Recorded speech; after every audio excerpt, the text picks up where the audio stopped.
People assume a neural network stares at each point and memorizes its label. Picture a tangled three-dimensional cloud of colored points floating inside clear axes with a faint grid.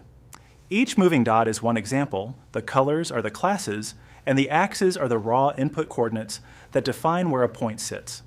When the correct mechanism starts working, the space itself bends, grids stretch, and flat planes rotate until the colors peel into clean regions. The naive mental model is label carving, as if the model pins tiny flags on scattered points. In the scene, that would look like a confetti cloud, where each point gets a tiny private bubble, with no respect for the axes or the grid. That picture fails the moment the cloud rotates or drifts because bubbles tied to fixed positions on the axes will miss nearby points that deserve the same class. The correct picture is a moving coordinate system and a deforming grid where entire swaths of space tilt and curve so that a single broad plane can slice the cloud cleanly. Start with one linear layer because it is the simplest visible move. A linear layer is a rotation, a stretch, and a shear of the whole grid of axes, all at once. You can watch the unit cube stretch into a slanted brick, the coordinate lines tilt, and the colored cloud deform, but remain connected. Under only this move, a single translucent plane can separate some patterns, but if the clusters are knotted, no amount of rotation or stretch can untie them. The plane just keeps missing, slipping between spirals that hug each other in space. Now add the kink, the nonlinearity, which you can see as a crease along a plane. Imagine the grid folding gently along one flat seam, turning a straight sheet into two hinged panels. The fold does not tear space. Points that are neighbors remain neighbors, but their relative angles change as the crease redirects them. This is what a rectifying unit does. It keeps one side of a plane and flattens or redirects the other, and after the fold, a new arrangement of polyhedral regions appears, separated by sharp facets aligned with that crease. Stack a few of these moves, and the scene becomes a choreography of grids bending and straightening around planes that slide and rotate.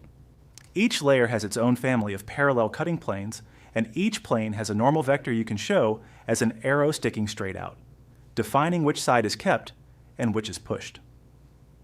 Training tunes these arrows and the placements of the planes so that the cloud is coaxed into shapes where broad slices work. Rather than chasing individual points with tiny cages, the network builds highways and walls in the space, and points flow along these deformed coordinates toward regions that share their labels. Here's a concrete example that is easier to watch than to name. Take two spiraling strands of points winding around each other like a double helix inside the axes, each strand a different color. A pure rotation will only spin the strands. A stretch will only lengthen them. A single plane cannot draw a clean cut without slicing both colors. But a sequence of folds can progressively untwist the strands.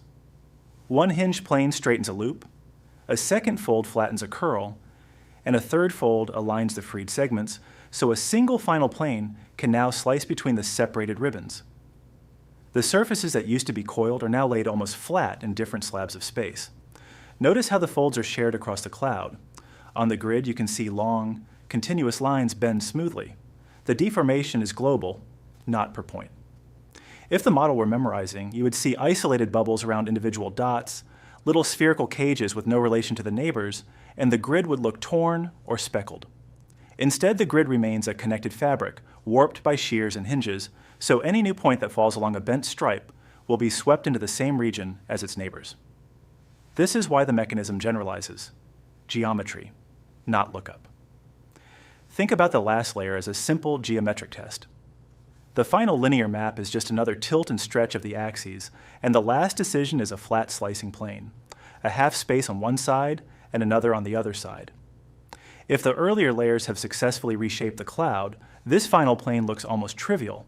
It is a single broad cut through aligned slabs of color. In the picture, you can even freeze the final plane and watch earlier space flow around it, like an arrow staying fixed while the sheet underneath bends until the right pieces fall on the correct side. All of this happens in far more than 3 dimensions, and the visual we are using is a projection, an honest shadow of a higher dimensional scene. And in that larger space, each fold is a hinge along a flat hyperplane, and each normal vector is still just an arrow perpendicular to that hyperplane. When you see a crease sweep through the 3-dimensional view, remember there are many hidden directions where the space can also tilt and compress. even if those angles do not fit on the visible axes. The point cloud you see is a slice of a richer geometry, and the same story of folds and planes plays out along invisible coordinates. What creates the fold locations is not magic. It is a weighted sum and a threshold. Draw a raft of parallel planes, each one placed where that weighted sum equals the threshold, and let the rectifier hinge along them. Those planes march across the axes like a family of evenly spaced sheets, and the grid kinks every time it crosses one. When you stack layers, the offspring of all those hinges create a mosaic of polyhedral regions, each region a spot where the combined bends act like a single linear map. The folds are the borders where the active set of hinges changes. The important part is how training moves those planes. Show little gradient arrows on the weights and watch the normal vectors rotate and the planes slide across the grid as the loss pushes them. Points near a misclassification exert more force, tilting nearby planes so the fold swings them toward the correct side. After many small updates, the path of a typical point through the layers looks like a smooth curve, hopping from one linear region to another only when it crosses a crease. You can trace that trajectory as a glowing thread that passes through a sequence of deformed slabs. A common mistake is to attribute separation to the last step, as if the final plane does all the work. Lock the last plane and rotate the camera around the cloud, and you will see the real work happening upstream. Early folds pull distant fragments of the same color into neighboring strips.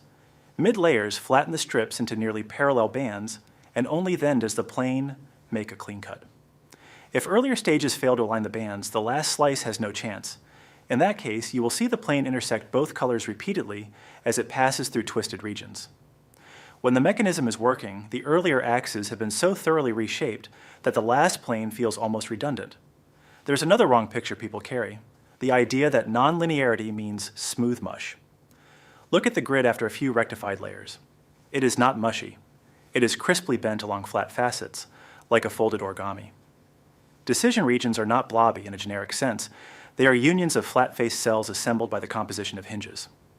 Those cells can be extremely intricate, but you can still see the straight edges when you zoom in on a crease and follow it across the axis. To connect this back to real data, imagine each coordinate axis containing meaningful features and consider how learned vectors pick out combinations of them. A weight vector is a direction in the space. Draw it as a long arrow from the origin, and the plane perpendicular to that arrow is the hinge.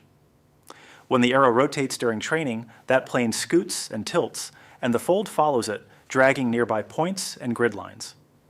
Many arrows acting together create a scaffold of cuts, and by composing layers, the scaffold bends into a layout that gathers similar examples into neighborhoods before the final slice. Keep in mind the continuity of the map. The space does not teleport, it deforms. Watch a single point trace a path through layer after layer, and you will see a continuous curve threading through transformed grids and around planes that hinge open and shut. That continuity is why nearby points tend to stay near through the transformations, which is the geometric basis for generalization.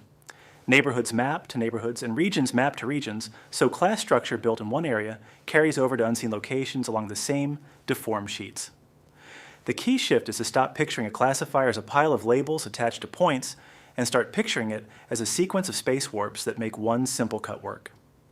The scene to remember is not a library of dots with tags, but a living grid that rotates, stretches, and folds along planes until colored clouds peel apart into slabs.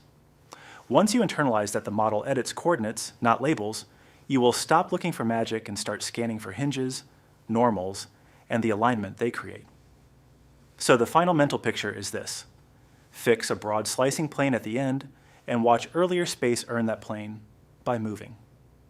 The axes bend, the grid kinks along rectifier planes, weight vectors stand like arrows that steer the hinges, and the tangled cloud passes through a funnel of deformations into clean, separated regions.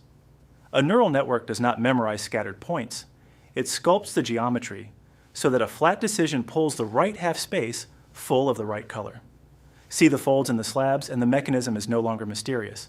It is space, moving in a specific way.